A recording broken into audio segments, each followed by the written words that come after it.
ក្រមព្រហ្មទណ្ឌនៃព្រះរាជាណាចក្រកម្ពុជាគន្ថៃទី4បទល្មើសប្រឆាំងនឹងជាតិមាតិកាទី1ការប៉ះពាល់ដល់ស្ថាប័នចម្បងរបស់រដ្ឋជំពូកទី5ការប៉ះពាល់ដល់សាសនារបស់រដ្ឋផ្នែកទី1បទល្មើសប៉ះពាល់ដល់ព្រះពុទ្ធសាសនាមាត្រា508បទស្លៀកដណ្ដប់បែបព្រះពុទ្ធសាសនាដោយគ្មានសិទ្ធិត្រូវផ្តន្ទាទោសដាក់ពន្ធនាគារពី6ថ្ងៃដល់3ខែនិងពិន័យជាប្រាក់ពី100,000រៀលទៅ500,000រៀលអំពើស្លៀកដណ្ដប់ជាសាធារណៈដោយគ្មានសិទ្ធិនិងស្លៀកដណ្ដប់នៅស្បង់ជីវរជីពរសម្រាប់អ្នកបួសក្នុងព្រះពុទ្ធសាសនាមាត្រា509បទលួចបូជនីយវត្ថុក្នុងព្រះពុទ្ធសាសនាដោយមិនទាន់គិតដល់ទោសធ្ងន់ជាងគេដែលមានចែងក្នុងក្រមនេះការលួចបូជនីយវត្ថុក្នុងព្រះពុទ្ធសាសនាដែលប្រព្រឹត្តនៅក្នុងបូជនីយដ្ឋានសាសនាត្រូវផ្តន្ទាទោសដាក់ពន្ធនាគារពី2ឆ្នាំទៅ5ឆ្នាំនិងពិន័យជាប្រាក់ពី4លានរៀលទៅ10លានរៀលមាត្រា510បទធ្វើឲ្យខូចខាតដល់បូជនីយដ្ឋានសាសនាឬបូជនីយវត្ថុក្នុងព្រះពុទ្ធសាសនា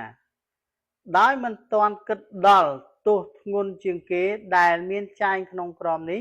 អំពើដែលប្រព្រឹត្តដោយចេតនាបំផ្លាញធ្វើឲ្យ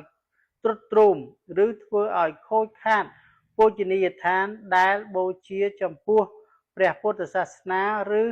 បូជនីយវត្ថុក្នុងសាសនានេះត្រូវផ្តន្ទាទោសដាក់ពន្ធនាគារពី2ឆ្នាំទៅ5ឆ្នាំនិងពិន័យជាប្រាក់ពី4លានរៀលទៅ10លានរៀលមាត្រា511ការប៉ុនប៉ងការប៉ុនប៉ងប្រព្រឹត្តបទមជ្ឈិមដែលមានចែងក្នុងផ្នែកនេះត្រូវផ្តន្ទាទោសដូចគ្នានឹងបទមជ្ឈិមខាងលើដែរមាត្រា512ទោសបន្ថែមប្រភេទនិងរយៈពេលចំពោះបទមជ្ឈិមដែលមានចែងក្នុងផ្នែកនេះ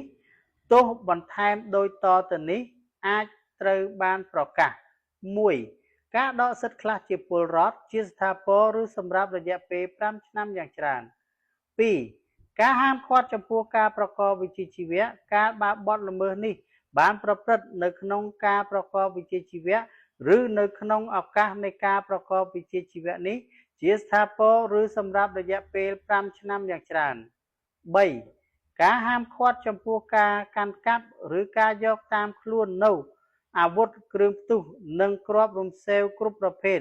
ជាស្ថាពរឬសម្រាប់រយៈពេល5ឆ្នាំយ៉ាងច្រើន4ការបិទផ្សាយសេចក្តីសម្រេចផ្តន្ទាទោសសម្រាប់រយៈពេល2ខែយ៉ាងច្រើន5ការផ្សាយសេចក្តីសម្រេចផ្តន្ទាទោសនៅក្នុងសារព័ត៌មាន6ការផ្សាយសេចក្តីសម្រេចផ្តន្ទាទោសតាមគ្រប់មធ្យោបាយទូរគមនាគមន៍សោតទស្សន៍សម្រាប់រយៈពេល8ថ្ងៃយ៉ាងច្រើន